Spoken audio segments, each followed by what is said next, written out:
সালাত শেষ হলো মানে কি শেষ হয়ে গেল? দোয়া শেষ হয়ে গেল।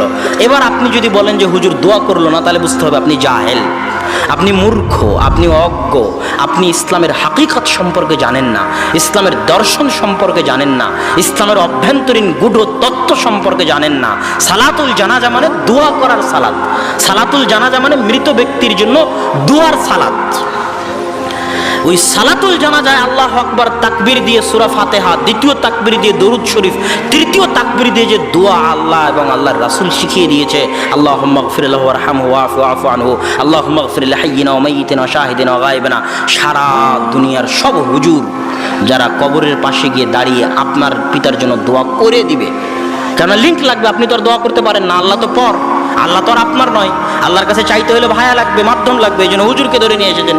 তো সারা পৃথিবীর সব হুজুর মিলে যত দোয়া করবে, আল্লাহর রাসূল এই দুটো দোয়াই যা শিখিয়ে দিয়েছে, তার সরিষা সমপরিমাণও দোয়া করতে পারবে না।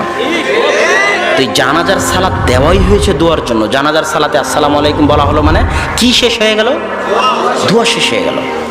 যত হাদিসের গ্রন্থ আছে, সুনানে আবু দাউদ, নাসাই, তিরমিজি, বুখারী, সালাম ফিরানোর পরে কি পড়তে হবে খুলে দেখেন।